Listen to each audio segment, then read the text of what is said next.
Hello, everybody, and welcome to the Victory News from Ukraine channel. In recent weeks, the Russian military has launched attacks in three main directions: Sinkivka, Avdiivka, and Krynky. Despite their aggression, they face strong and resilient resistance from the Ukrainian army, effectively halting their offensive efforts in a spectacular manner. There's also noteworthy information that the Russian military airbase at Engels has been continually targeted by Ukrainian drones. Moreover, a high-ranking Russian general has been killed in a Ukrainian airstrike. On a day filled with significant news, join us as we delve into each detail and explore the critical developments at these locations. It seems that Russia has again attempted to attack Ukrainian positions in Avdiivka, but failed. Although this image is not clear, I can show you the Russian military advancing three armored vehicles towards Avdiivka. Perhaps the first one is a tank. Let's see what happened to them. As usual, they were blown up and nothing was left. I'm exhausted from revisiting and revising videos of Russia's failed attacks, but it seems they're not tired of rushing into death in Ukraine. You can see that they were initially ambushed and started to retreat, but were defeated under the calculation and support of the Ukrainian artillery, or maybe FPV drones. Based on the map, we can understand the direction of the Russian attack effort. All failed. However, Avdiivka is not the only area witnessing foolish tactics from Russia. There was also an immediate attempt to advance to Sinkivka. Sinkivka is located to the north near Kupiansk and is the main direction of attack for the Russian military. Today, they changed tactics and tried to advance with a small group of soldiers, but all were detected and attacked by Ukrainian drones. The video below shows Russia's failed attack efforts. Initially, they lost many vehicles, and the second time it was armored vehicles. The third major attack lost many more vehicles too, and today it was just a tiny infantry being ambushed by Ukrainian drones. This video demonstrates the brutality of war and clearly shows that soldiers are being used as cannon fodder. Sinkivka seems like a cursed place for the Russian military. They simply send troops there only to disappear and die. Now let's return to Avdiivka for a moment because it seems like we have some changes there based on another source. The Telegram channel Majakovsk73 shows us a map of the Ukrainian military's achievements. Ukraine has regained control of this area. Although Russia still has offensive directions, today they were unable to capture more ground. As you know, Russian forces have reached the location, but it remains a significant question whether they can establish full control over this territory. Most of their vehicles have been targeted by Ukrainian FPV drones and artillery. Overall, Kiev has been capable of building defensive lines against Russian attacks even in this vulnerable area. Now let's shift the map to Lyman, where Ukraine has also achieved no small success. You can see a lot of artillery firepower from the Ukrainian side, so the Russian military wanted to move but was unsuccessful. However, Russia has captured one of the fields near Novomikhailivka.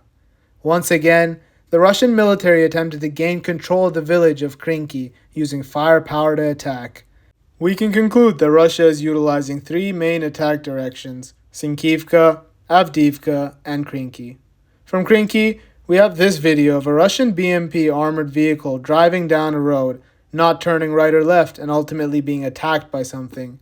It's not too difficult to assert that the armored vehicle was attacked by a Ukrainian drone. We can show you the video right after this.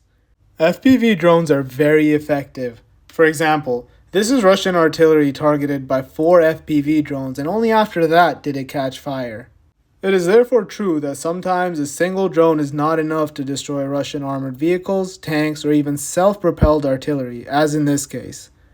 And another video from Krynky, this is a Russian BMP armored vehicle, which has been targeted. In the still of the night, a secret and spectacular attack unfolded when 2 Ukrainian drones suddenly appeared in the sky, targeting the Russian military airbase at Engels. The Telegram channel Astra, known for its sharp investigative and information gathering skills, uncovered details of this daring nocturnal assault in the Saratov region. This information was quickly reported to the Russian Ministry of Defense in the early hours of the following morning. In their report, the Russian Ministry of Defense confirmed that a UAV had been shot down, but according to sources from Astra, in reality, 2 drones attacked the territory of the Engels 2 military airbase. This attack not only delivered a significant blow to the military strength of Russia, but also sent a clear message about the capabilities of Ukrainian military in the current conflict. As of 2021, the Engels Air Force Base was the only base in the Russian Federation that housed the strategic bomber Tu-160, the most advanced bomber aircraft in the Russian Air Force. And since February of 2022, this base has been used for large-scale airstrikes in Ukraine. On December 26, 2022, 3 Russian military personnel were killed following an attack on the same airbase. Earlier, in October 2023, there were reports that the Russians were creating decoys of the strategic turboprop bomber Tu-95MS at the Engels Air Base. Near these decoys was an actual bomber aircraft, quote-unquote, protected by car tires. The Russians are attempting to protect their strategic jet aircraft from Ukrainian drone attacks, as is clear in these examples. It's unknown whether such protective measures are effective or not, given the flammability of tires, their large surface area, and the difficulty in extinguishing these fires. It should be noted that the Russians have been reducing the presence of their strategic air force at the Engels Air Force Base. This is due to the nighttime attack that occurred on December 26, 2022. We now have additional information about the event where the Russian headquarters in the city of Sevastopol was attacked a few days ago. Chief of General Staff Gerasimov was not present at the time of the attack. However, several other important Russian officers, including Colonel Ismagilov Vadim Nelovich, commander of the 3rd Radio Electronic Regiment Sevastopol of the 4th Air Defense and Guard Corps, were killed in Ukraine. This force is very important to the Russian military and has encountered many difficulties due to Ukrainian attacks. Last week, for example, they launched the most expensive radar ever produced by the Russian military. The billion-dollar system was destroyed by either a cruise missile or possibly HIMARS. Russia has begun modernizing some of its large aerial bombs into glide bombs. These include the FAB-1500, which contains 1.5 tons of explosives. To date, this is the largest glide bomb in modern warfare, and it indeed causes devastating destruction. In fact, I believe it could bring serious devastation to Ukraine too. I think Ukraine has started to shoot down many Russian bombers, which is why the Russian Air Force is not as strong as before. Now, in a different context, this year, Russians have the opportunity to travel to another country for tourism, and that country is North Korea, specifically for ski resort vacations. In the Primorsky territory, they've already started selling trips to North Korea. On February 9th, the first group of tourists will arrive at the country's only resort, Masikryong. In that context, North Korea is actively testing their ballistic missiles in Ukraine.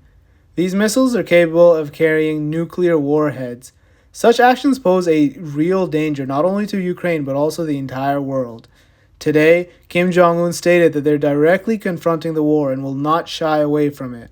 Moreover, they continue to shell various ideas in response to South Korea sending more reinforcements to the northern border. We see that tensions may also be escalating in Europe, and some detailed information about Trump has emerged. Information published on Politico indicates that one of the highest-ranking politicians in Europe is considered to be former U.S. President Donald Trump. He privately warned that the U.S. would not come to EU's aid if it were attacked militarily. You need to understand that if Europe is attacked, we will never come to help and support you, former U.S. President Donald Trump reportedly told European Commission President Ursula von der Leyen in 2020, according to French European Commissioner Thierry Breton, who was also present at the meeting at the World Economic Forum in Davos. According to Breton, Trump also said, "By the way, NATO is dead, and we're leaving. We're going to leave NATO." And he added, "And by the way, you owe me $400 billion because you, the Germans, you haven't paid for what you should have for defense." Breton recounted about this tense meeting, where the EU trade mechanisms would have been discussed. This conversation is the reason why I'm concerned about Trump becoming the President of the United States again. Certainly, this poses a great risk not only to the United States, but also to its allies, like Ukraine. This is the end of our video. My friends, please don't forget to press a big like to this video and subscribe to support our channel. By doing so, it'll help us a lot. Thank you, and see you in the next video.